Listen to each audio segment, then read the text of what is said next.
গল্পে গল্পে পডকাস্টে আপনাদের সবাইকে স্বাগত।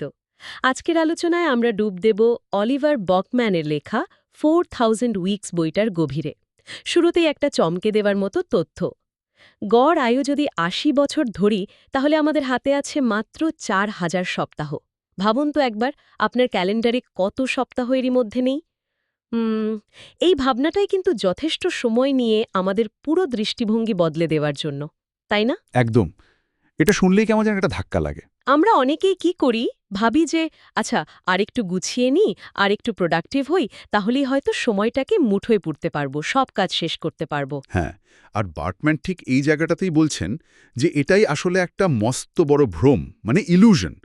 সময়কে পুরোপুরি জয় করার এই চেষ্টাটাই আমাদের আরও বেশি স্ট্রেসড, আরও উদ্বিগ্ন করে তোলে। ঠিক। এই যে সবকিছু শেষ করার, মানে সবকিছু শেষ করার যে একটা আকাঙ্ক্ষা, এটা এক ধরনের কি বলে, অস্তিত্বগত বিভলতা তৈরি করে, মানে একটা ওভারওয়েলম হওয়ার ফিলিংস।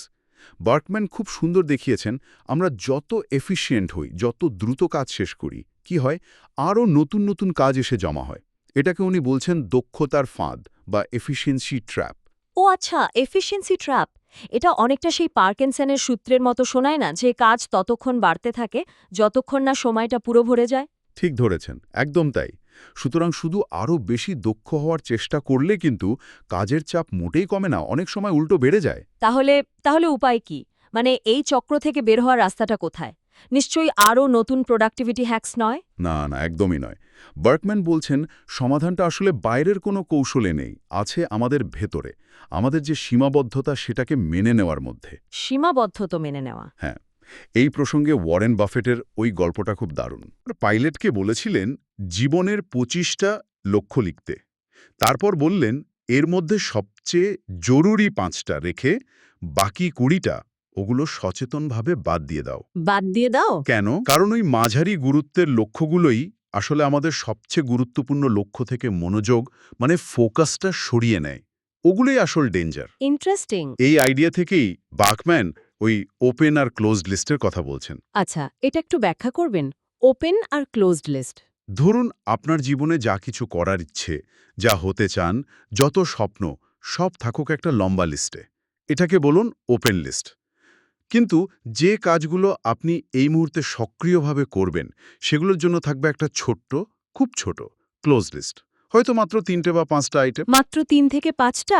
হ্যাঁ, এবং নিয়ম হলো এই ক্লোজড লিস্টের একটা কাজ শেষ না হওয়া পর্যন্ত, বা আপনি নিজের সিদ্ধান্ত নিয়ে ওটা বাদ না দেওয়া পর্যন্ত নতুন কিছু এতে ঢুকবে না। আর সবচেয়ে বড় ব্যাপার হলো এটা মেনে নেওয়া যে ওই যে বিশাল ওপেন লিস্ট, ওখানকার বেশিরভাগ জিনিস হয়তো কোনোদিনই করা হবে না। আর এটাই ঠিক আছে। এটাই সীমাবদ্ধতাকে গ্রহণ করা। বাহ! এটা তো বেশ কঠিন সিদ্ধান্ত। মানে অনেক কিছু ছেড়ে দেওয়ার সিদ্ধান্ত। অবশ্যই। আর এর সাথেই জুড়ে আছে আরেকটা আইডিয়া, কৌশলগতভাবে কম অর্জন, স্ট্র্যাটেজিক আন্ডার অ্যাচিভমেন্ট। কৌশলগতভাবে কম অর্জন? মানে ইচ্ছে করে খারাপ করা? ঠিক খারাপ করা নয়, মানে জীবনের সব দিকে ১০০ পাওয়ার চেষ্টা না করা। কিছু কম গুরুত্বপূর্ণ জায়গায় স্বেচ্ছায় মোটামুটি ভালো বা চলে যাবে লেভেলে থাকাকে মেনে নেওয়া।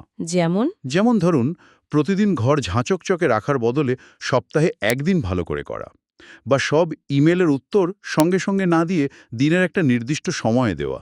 এতে কি হয়, আপনার আসল প্রায়োরিটির জন্য এনার্জি আর সময় বাঁচে। বুঝতে পারছি। তার মানে কিছু পাওয়ার জন্য কিছু ছাড়তে হবে, অপরচুনিটি কস্টের মতো। এক্স্যাক্টলি। যে কোনো কিছু বেছে নেওয়ার মানেই কিন্তু অন্য কিছুকে না বলা। এই ত্যাগ স্বীকার করতে পারা, এই স্যাক্রিফাইসটা জরুরি। এটা আমাদের নিজেদের ভ্যালুগুলোর প্রতি আরও কমিটেড হতে সাহায্য করে। আচ্ছা, বার্কম্যান তো ডিস্ট্র্যাকশন নিয়েও কিছু বলেছেন, তাই না? আমরা যে কাজ ফেলে রাখি, মন অন্যদিকে চলে যায়। হ্যাঁ, খুব গুরুত্বপূর্ণ পয়েন্ট। উনি বলছেন আমরা জরুরি কাজ অনেক সময় ফেলে রাখি কারণ কাজটা কঠিন লাগে, বা মনে হয় কন্ট্রোলের বাইরে চলে যাবে, বা আমরা হয়তো ব্যর্থ হব। এই যে একটা অস্বস্তি, এই অনুভূতিটা এড়ানোর জন্যই আমরা ডিস্ট্র্যাকশন খুঁজি।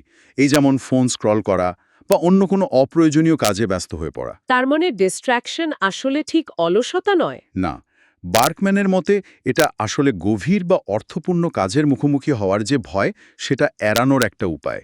এটা তো একেবারে অন্যরকম দৃষ্টিকোণ। আর সব মিলিয়ে আমার মনে হয় সবচেয়ে বড় উপলব্ধি এটাই যে আমাদের এই সীমাবদ্ধতা মানে ফাইনাইটিউড, আমাদের এই হাতে গোনা 4000 সপ্তাহের জীবনকাল, এটাকে মেনে নেওয়াটা আসলে কোনো হার নয়, এটাই মুক্তি। মুক্তি কিভাবে? কারণ যখন আমরা শান্তভাবে মেনে নিই যে আমি সবকিছু করতে পারবো না, আমার পক্ষে সব পাওয়া সম্ভব নয়, তখনই কেবল আমরা যা সত্যি গুরুত্বপূর্ণ সেগুলোর দিকে মন দিতে পারি।